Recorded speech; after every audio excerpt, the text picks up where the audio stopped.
Hi friends, പുതിയൊരു വീഡിയോയിലേക്ക് എല്ലാവർക്കും സ്വാഗതം.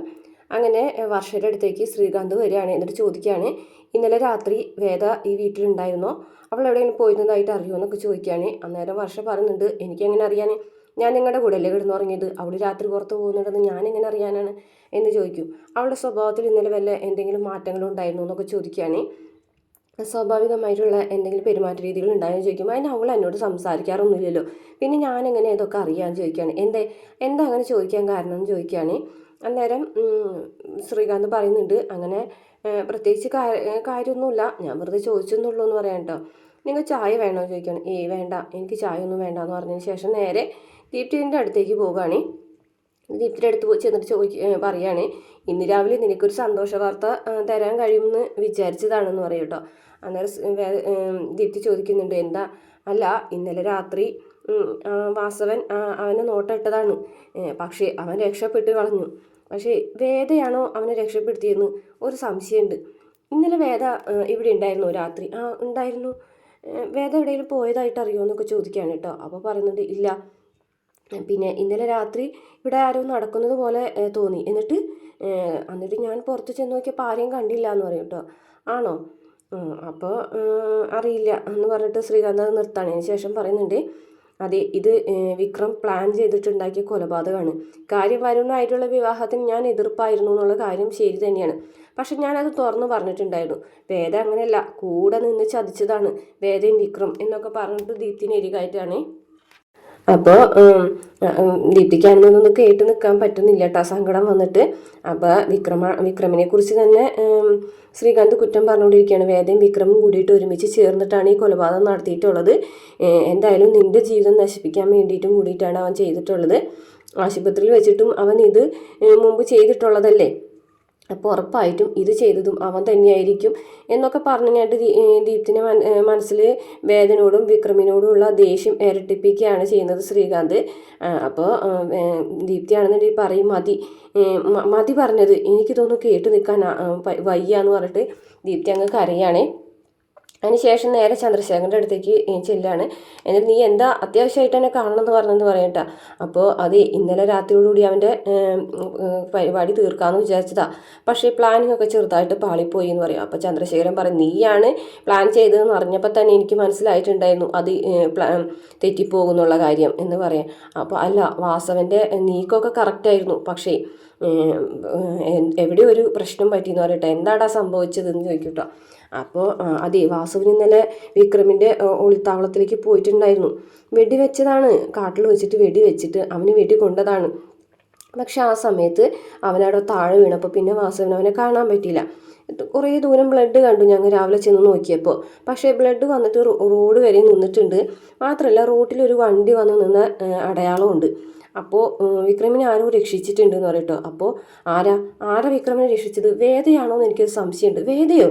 വേദ എങ്ങനെ രക്ഷിക്കാൻ? ഇന്നലെ അവൾ രാവിലെ തന്നെ ഞാൻ എഴുന്നേറ്റ് വരുമ്പോൾ കാറ് കഴുകുന്നുണ്ട്.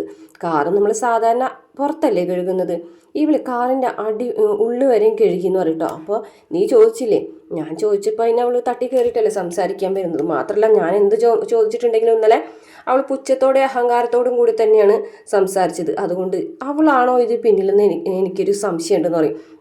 അപ്പോൾ ചന്ദ്രശേഖരൻ പറ, അങ്ങനെയാണെന്നുണ്ടെങ്കിൽ ഉറപ്പിച്ചോ അവൾ തന്നെയാണെന്ന്. കാരണം നിന്റെ പോലെയല്ല അവളുടെ ബുദ്ധി വേറെയാ. അവൾ നല്ല ബുദ്ധിമതിയാണ്, അവൾക്ക് കാര്യങ്ങളൊക്കെ ഏത് രീതിയിൽ വേണ്ടത് ചെയ്യാനൊക്കെ അവൾക്ക് നന്നായിട്ട് അറിവുണ്ട് എന്നൊക്കെ പറയുകയാണ്. അപ്പോൾ ഉറപ്പായിട്ടും നീ ഈ വേദനെ സംശയിച്ചോ എന്ന് പറയണ്ട. എനിക്കും അങ്ങനെ തോന്നുന്നുണ്ട്. നീ ഒരു കാര്യം ചെയ്യ്, ഇനി അങ്ങോട്ടുള്ള വേദന ഓരോ നീക്കങ്ങളും ശ്രദ്ധിച്ചുകൊണ്ടിരിക്കണം. അവൾ എവിടെ പോകുന്നു, എന്ത് ചെയ്യുന്നു എന്നുള്ള കാര്യം. അപ്പോൾ അവൾ ഇന്ന് അവിടെ ഉണ്ടോ ചോദിക്കുമ്പോൾ ഇല്ല, അവൾ എവിടെ പോയിരിക്കണം. എവിടേക്ക്? കാറിലാണോ പോയത്? ഇല്ല. പിന്നെ എന്തിനാ അവൾ കാറ് കഴുകി? അതാണ് സംശയം. എന്തായാലും അവൾ വിക്രമിനെ ഒളിപ്പിക്കുന്നുണ്ടെങ്കിൽ നമ്മുടെ കൺമുന്നിൽ തന്നെ അവൾ ഒളിപ്പിക്കുള്ളൂ, നീ നോക്കിക്കോ എന്ന് പറയാണ് കേട്ടോ. അതിനുശേഷം പിന്നെ കാണിക്കുന്നത് മാഷ് പത്രം വായിച്ചുകൊണ്ടിരിക്കുന്നതിൻ്റെ ഇടയിൽ കൂടെ വിനായകൻ വന്നിട്ടൊരു ചെറിയ പീസ് പത്രം എടുത്തിട്ട് അവിടെ ഇരിക്കുകയാണ് കേട്ടോ. എന്നിട്ട് പറയുന്നുണ്ട്, വിക്രം എവിടെയാണെന്ന് എന്തെങ്കിലും അറിവുണ്ടോ എന്ന് അറിയാനായിട്ട് എന്ന് പറഞ്ഞിട്ട്. എന്തിനാ? ഒറ്റ കൊടുക്കാനാണോ എന്ന് പറയാം. അയ്യോ അച്ഛൻ, ഞാനതൊന്നും ചെയ്യൂല, പിന്നെ ചതിയും വഞ്ചനയൊക്കെ ജന്മവാസനയാണ് എന്ന് മാഷ് പറയും. അപ്പോഴേക്കും ശ്രീജ ചായ കൊണ്ടുവരാൻ കേട്ടോ. അത് മാഷ്ക്ക് ചായ കൊടുക്കുകയാണ്. വിനായകന് ചായ വേണമെന്ന് ചോദിക്കുമ്പോൾ എനിക്ക് വേണ്ടാന്ന് പറയും. കമല എവിടെയും ചോദിക്കുമ്പോൾ അമ്മ അമ്പലത്തിൽ പോയതാ, വിക്രമിൻ്റെ പേരിലൊരു വഴിപാടുണ്ട് അത് കഴിക്കാൻ വേണ്ടി പോയതാ, എത്ര കാലമായി ആ പാവം വിക്രമിന് വേണ്ടി വഴിപാട് കഴിക്കുന്നു എന്നൊക്കെ പറയും. അപ്പോഴേക്കും നന്ദിനി കരഞ്ഞ് നിലവിളിച്ചുകൊണ്ട് ഓടി വരികയാണ്. അച്ഛതി അയാൾ വന്നു എന്ന് പറയട്ടോ. അപ്പോൾ വിനായകൻ ചോദിക്കും ആര്, വാസവനോ? അതെ എന്ന് പറയട്ടോ. അങ്ങനെ അവരെല്ലാവരും കൂടിയിട്ട് എഴുന്നേറ്റ് പുറത്തേക്ക് വരുവാണ്. വാസവനും കുറച്ച് ഗുണ്ടകളൊക്കെ ഉണ്ട് കേട്ടോ, വടി വാളുമൊക്കെ ആയിട്ടാണ് വന്നിട്ടുള്ളത്. എന്നിട്ട് വാസവൻ വന്നിട്ട് ചോദിക്കുകയാണ് നിന്റെ മകനുണ്ടോ ഇവിടെ എന്ന് ചോദിക്കുകയാണ് കേട്ടോ. അവൻ ഇവിടെ ഇല്ല എന്ന് പറയുന്നുണ്ട് മാഷ്. അപ്പോൾ പറയുന്നുണ്ട് ഇന്ന് ഇവിടെ ഇല്ല എന്നറിയാം, പക്ഷേ എന്നാലും ഒന്ന് വന്ന് നോക്കുന്നത് നല്ലതാണല്ലോ എന്നൊക്കെ വാസവൻ പറയാൻ കേട്ടോ. അപ്പം മാഷ് പറയും അന്നത്തെ രാത്രിക്ക് ശേഷം വിക്രം ഇവിടേക്ക് വന്നിട്ടില്ല എന്ന് പറയും. വന്നിട്ടില്ല, അത് ശരി, ഇന്നിവിടെ ഉണ്ടാവില്ല, പക്ഷേ ഇടയ്ക്കിടയ്ക്ക് ഞാനിങ്ങോട്ട് വന്നിട്ടുണ്ടെങ്കിലേ അവനിങ്ങോട്ട് വരാതിരിക്കാൻ കഴിയൂലല്ലോ എന്ന് പറയാം കേട്ടോ. അകത്ത് കയറി നോക്കടാ എന്ന് പറയുമ്പോൾ നിങ്ങൾ അന്ന് അകത്ത് കയറി നോക്കി ഇവിടെ ആകെ നാശനഷ്ടങ്ങളൊക്കെ ഉണ്ടാക്കിയാണ്, ദൈവമായി ഞങ്ങളുടെ മനസ്സമാധാനം കളയരുത് ദൈവത്തെ ഓർത്തു എന്നൊക്കെ പറയും. എൻ്റെ മനസ്സമാധാനം കളഞ്ഞിട്ടാണോ നിങ്ങൾ ജീവിക്കുന്നത്, എന്നിട്ട് പിന്നെ നിങ്ങൾക്ക് മനസ്സമാധാനം വേണമെന്ന് എവിടത്തെ ന്യായമാണോ അത് നോക്കട കയറിയിട്ടെന്ന് പറയുമ്പോൾ ഗുണ്ടകളൊക്കെ കയറിഞ്ഞായിട്ട് അകത്ത് കയറിഞ്ഞായിട്ട് സാധനങ്ങളൊക്കെ തട്ടിമറിച്ചിടുകയും എന്തൊക്കെയോ ചെയ്യുന്നുണ്ട് കേട്ടോ. അങ്ങനെ പിന്നെ നന്ദിനിനെ ശ്രീജനെ നോക്കിയിട്ട് പറയുന്നുണ്ട് ഞാനിവിടെ ഇങ്ങനെ ഇടയ്ക്കിടയ്ക്ക് വരും, രാത്രിയെന്നോ പകലെന്നോ ഒന്നുമില്ല, അതൊക്കെ വരും എന്ന് പറയാം കേട്ടോ. അതിനുശേഷം മാഷ്ടെ കഴുത്തിന് പിടിക്കുകയാണ്. കഴുത്തിന് പിടിച്ചിട്ട് പറഞ്ഞാണ് തൻ്റെ മകൻ എവിടെ വിളിച്ചിട്ടുണ്ടെങ്കിലും എൻ്റെ മുന്നിൽ വന്ന് നിൽക്കണം, അതുവരെ ഞാനിത് തുടരും.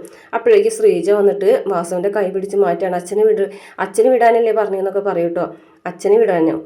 അച്ഛന് വിടാനാണെന്നുണ്ടെങ്കിൽ പിന്നെന്താ, അച്ഛന് വിടാലോ, പകരം നിന്നെ പിടിക്കാം എന്ന് പറയാൻ കേട്ടോ.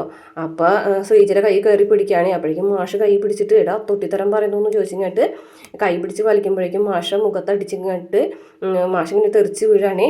അപ്പോഴേക്കും വിനായകൻ ഓടി വരുമ്പോൾ വിനായകനെയും ചവിട്ടി താഴ്ത്തിടുന്നുണ്ട്. അതിനുശേഷം ഗുണ്ടകളൊക്കെ പുറത്തേക്ക് ഇറങ്ങി വന്നിട്ട് ഇവിടെ ഒന്നും ഇല്ലയെന്ന് പറയും. എന്നാലേ ആ മുറി ഉണ്ടല്ലോ, ആ മുറിയിലും കൂടി ഒന്ന് കയറി നോക്കിക്കോ, അവൻ വന്നാൽ എടുക്കേണ്ടതല്ലേ എന്ന് പറഞ്ഞിട്ട് ആ മുറിയിലേക്കും കൂടി നശിപ്പിക്കാനായിട്ട് അവർ പോവുകയാണ്.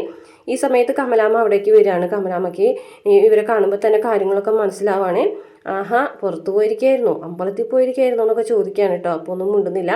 അങ്ങനെ തിരിഞ്ഞു നിന്നിട്ട് വാസവൻ മാഷോട് പറയാണ് നിങ്ങളുടെ മകൻ എവിടെയാണെന്നുണ്ടെങ്കിലും എൻ്റെ കൺമുന്നിൽ എത്തിയിരിക്കണം, ഫോൺ വിളിക്കുമ്പോൾ പറഞ്ഞിരിക്കും ഞാനിങ്ങനെ വന്നിരുന്നു ഇങ്ങനെയൊക്കെയുള്ള സംഭവങ്ങളൊക്കെ ഇവിടെ ഉണ്ടായിരുന്നു. അപ്പോൾ അവനെ ഉടനെ തന്നെ എൻ്റെ മുന്നിലെത്തും.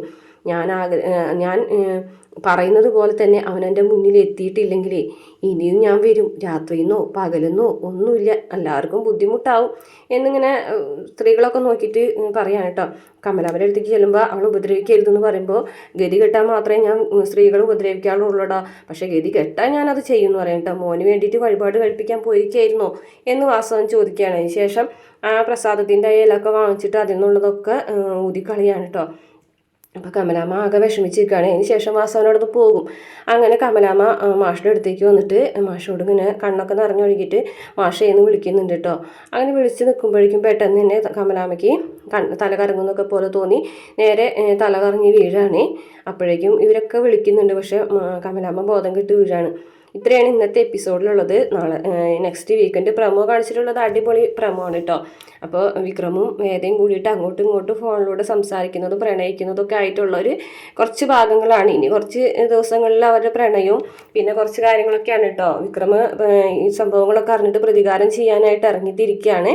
അങ്ങനെ വഴിയിൽ വെച്ചിട്ട് നമ്മുടെ സാബുവിനൊക്കെ നല്ല പണി കൊടുക്കുന്നുണ്ട് കേട്ടോ, അടിച്ച് ഒരു പരുവാക്കുന്നുണ്ട്.